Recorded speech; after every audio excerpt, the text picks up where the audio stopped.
है। सुनो, पदार्थ की कितनी अवस्थाएं होती हैं?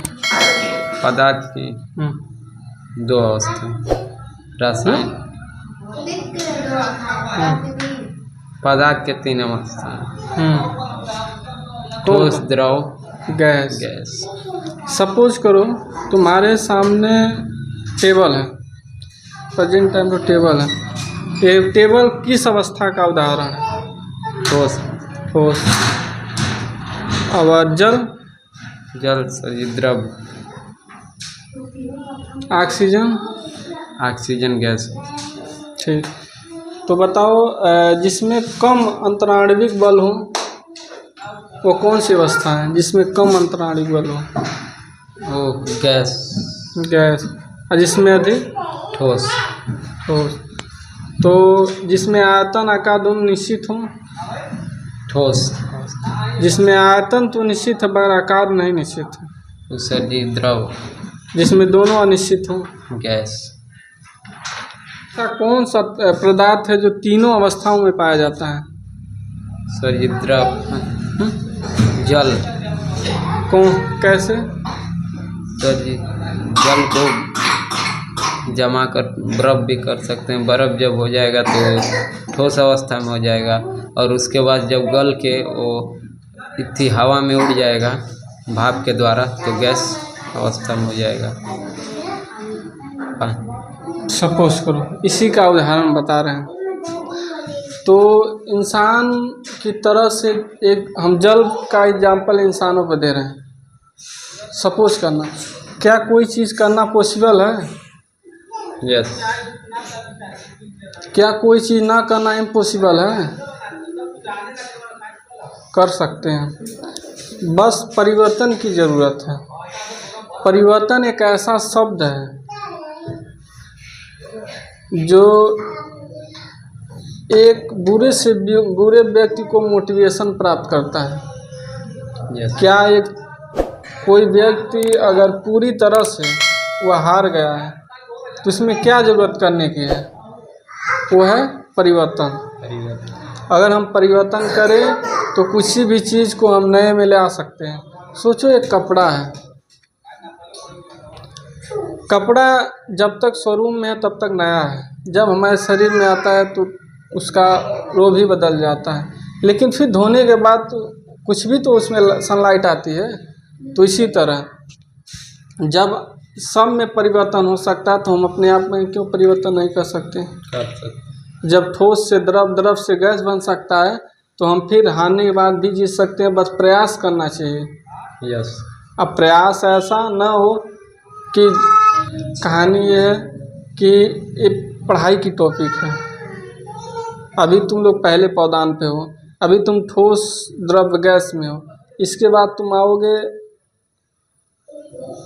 कई प्रक्रिया, रासायनिक प्रक्रिया में जब जितने नज़दीक जाओगे, ठीक, उसके बाद तुम्हारा सब कुछ समझ में आएगा कि केमिस्ट्री बनी किस लिए है, आखिर इसका प्रयोग क्या है।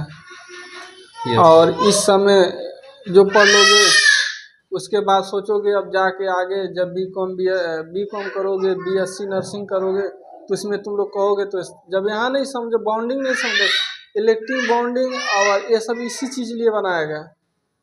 हाई स्कूल इंटर में तुम पास होने के लिए तो देखो नॉर्मली तुम लोग पास हो सकते हो, कोई बड़ी बात नहीं पास होना। लेकिन जो पढ़ के रख लोगे, ये वक्त ये समय जो इस पर आज दे दोगे तो तुम जब बीएससी नर्सिंग करोगे उसमें तुम्हें कम पढ़ना पड़ेगा, या तो आज ज़्यादा पढ़ लो, आगे चल के थोड़ा कम पढ़ना। ठीक, देखो तो रसायन पदार्थ की तीन अवस्था ठोस, द्रव, गैस, ये नॉर्मली तुम्हें 9th से ही स्टार्ट हुआ था और आज भी है। यस। 9th में ही पढ़ाया गया और इसमें भी तुम इंटर में भी तुम्हें यही प्राप्त हो रहा है, तो कोई बड़ी बात नहीं है। तुम आज से नहीं, पदार्थ की अवस्थाएं कई बार से 9th से पढ़ते आ रहे हो और लमसम तुम्हें हमेशा मिलता जाएगा, कोई बड़ी बात नहीं। चलो ये बताओ क्रिस्टली या क्रिस्टली के बारे में क्या समझते हो? क्रिस्टली। क्रिस्टली। क्रिस्टल या क्रिस्टली का, जैसे मान लो कोई वस्तु कब अक्रिस्टली होती है और कब अक्रिस्टली होती है?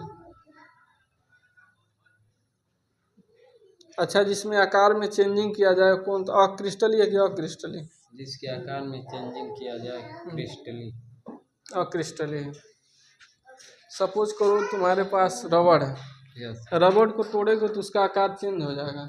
वही तुम हीरा को तोड़ोगे तो उसका गुण में ना कोई परिवर्तन होगा, ना सेम वैसा। जिससे छोटा सा हीरा लोगे तब भी वही चमक रहेगा, अब बड़ा में रहेगा तब भी वही चमक रहेगा।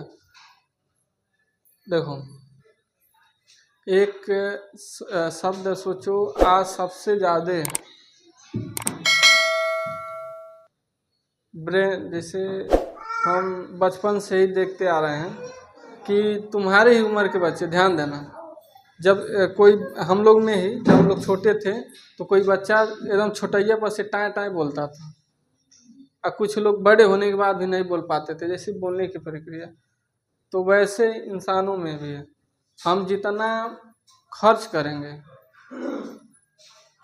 मान लो तुम यहाँ जैसे फीस खर्च कर रहे हो, तुम स्कूल में अलग खर्च कर रहे हो, यहाँ अलग, तुम्हारे पास अलग गुण मिलेगा ना, अलग कुछ तो मिल रहा है। तो वैसे तुम जितना दिमाग को खर्च करोगे, ये कोई वो नहीं है, पैसा नहीं है कि इसको जितना खर्च करोगे वो ख़त्म होता है, ये ख़त्म नहीं होगा और मजबूत होगा। यस। हाथ से जितना ही मेहनत करोगे जितना ही हाथ मजबूत होगा, कमज़ोर नहीं होगा।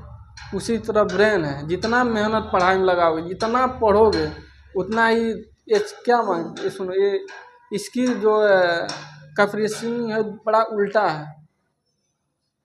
ये बहुत उल्टे तरह का दिमाग है, हमारा ब्रेन बहुत उल्टा है।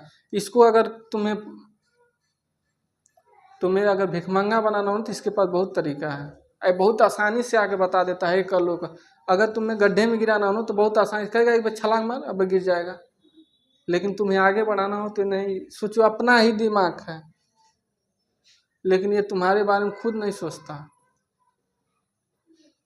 सोचो, जब हम कोई गलत काम करते हैं, चोरी करते हैं, तो आखिर यही तो है, सारा फोकस तो यही दे रहा है, लेकिन इसको ये कभी नहीं बताएगा चोरी करना पाप है ना, तो चोरिया कैसे करोगे? सारा दिमाग का ही खेल है। इसको बस सोचो, तुम शाम को पढ़ना चाह रहे हो, तुम्हारा कहेगा 10 मिनट बाद पढ़ना, ये सुबेर हो गया। तो ब्रेन का एक, उसको कब्जा करो। जिस तरह से तुम एक अपने घर में पालतू कुत्ते को अपने बस में करते हो, इस तरह ब्रेन के करो। और जिस दिन ब्रेन कब्जे में हो गया, निश्चित है जिस दिशा में चलाओगे उस दिशा में ही चलेगा। 10 मिनट के बजाय 1 घंटा तक पढ़ाएगा और अपने पढ़ेगा, तुम्हें बार बार थोट लाएगा। ये तो ऐसा पागल बनाता है कि भाई हम का पढ़ के कर लेना कि हम कर लें, इतना ये पागल बनाने में लगा है। और सोचो, आज तुम्हारे पास दिमाग तेज नहीं रहेगा, कल की कोई जिम्मेदारी मिल भी गई तो छुरा चलाना होगा, यहाँ ब्रेन पर चला दोगे, मुड़िए पर, बेचारे मुड़िए खत्म। और सोचो, एक डॉक्टर, इनका एक लाइफ है, जो दूसरे को डिस्टर्ब करते हैं उनकी एक लाइफ होती है। और उनकी लाइफ पता है क्या है? कुछ दिन के बाद उनको देखना उनकी लाइफ क्या दिखाती है।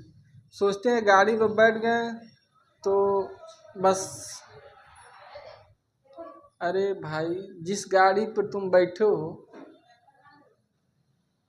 और उस गाड़ी के लिए तुम्हारे पिताजी ने कितना मेहनत किए होंगे, और तुम्हारे लिए तुम्हारी मम्मी का कितना मेहनत होगा, उसको तो नहीं पता। वो सोचता है कि हमारी ज़िंदगी है, हम मर जाएंगे। अरे एक बेर उस